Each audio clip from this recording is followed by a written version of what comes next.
नमस्कार दोस्तों जैसा कि उत्तर प्रदेश में भारतीय जनता पार्टी की सरकार है और उस सरकार के खिलाफ पूरे उत्तर प्रदेश के शिक्षक जो है, पूरा शिक्षक संघ जो है, वो सरकार के खिलाफ विभिन्न जिलों में बुरी तरीके से प्रदर्शन कर रहा है।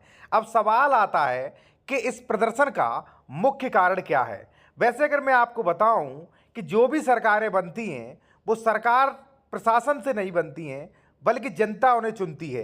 तो सरकार को कहीं ना कहीं जनता या जिस विभाग के लिए आप कानून बना रहे हो उसे कम से कम सुनना चाहिए। उन लोगों की जो मान लीजिए शर्तें हैं उसको ध्यान में रखते हुए आपको नए कानून बनाना चाहिए।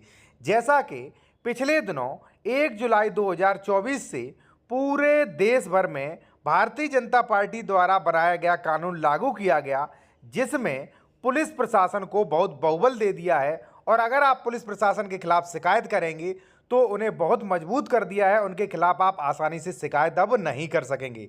जबकि अगर सरकार को करना चाहिए था तो सरकार को जनता का पक्ष मजबूत करना चाहिए था। इसी प्रकार से भारतीय जनता पार्टी की जो सबसे बड़ी कमी है वो है कि ये नियम कानून तो बनाते हैं लेकिन जनता के कहीं ना कहीं हित का बहुत अच्छी तरीके से ध्यान नहीं रखते हैं।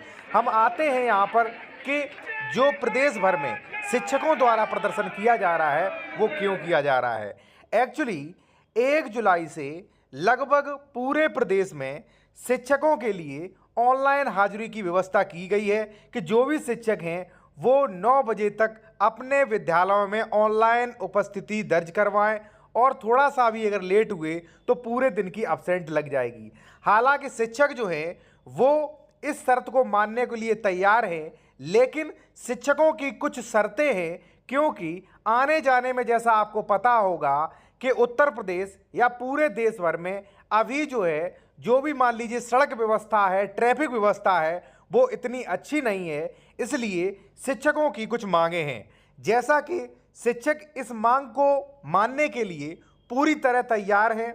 शिक्षक जो है वो खुद कह रहे हैं कि हम ऑनलाइन हाजिरी देने के लिए तैयार हैं, लेकिन उनकी कुछ 5 शर्तें हैं वो सरकार ने जो है कहीं ना कहीं नकार दी हैं। सरकार ने कहीं ना कहीं उन्हें अनदेखा किया है, जिससे शिक्षकों का बड़ा नुकसान हो सकता है। जैसे साथियों, आप स्वाभाविक सी बात है, अगर शिक्षक कोई 5 मिनट लेट होता है तो हो सकता है वो रास्ते में अपने वाहन को तेज भगाए और हो सकता है कि उसकी दुर्घटना भी हो जाए।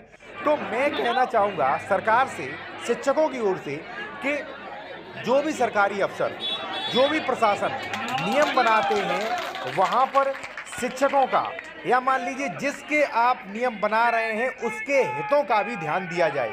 जैसे मान लीजिए कोई शिक्षक आ रहा है तो वहाँ पे कम से कम ये देखना चाहिए, कम से कम उसे 1 महीने में 4 या 5 ऐसे मौके मिलने चाहिए कि अगर वो मान लीजिए 30 मिनट या 1 घंटा लेट होता है तो उसे माफ़ी दी जाए। अगर ऐसा नहीं किया गया तो शिक्षक मान लीजिए जल्दबाजी में हो सकता है उनकी दुर्घटना हो जाए।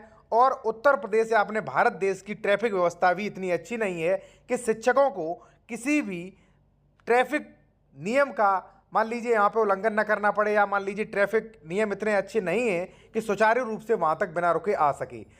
शिक्षकों की जो मांगे हैं वो हैं, पहला कि 30 ईएल होनी चाहिए, दूसरा सेकंड सैटरडे जो है अवकाश होना चाहिए, तीसरा कैशलेस इलाज होना चाहिए, चौथा जो है वो है हाफ डे सीएल, और पांचवा जो है वो सबसे अच्छा है कि 1 महीने में कम से कम 5 बार छूट दी जाए। अगर वो लेट हो जाते हैं तो कम से कम उन्हें 5 बार रियायत दी जाए। इसमें से 5वीं मांग जो है उसका मैं भी समर्थन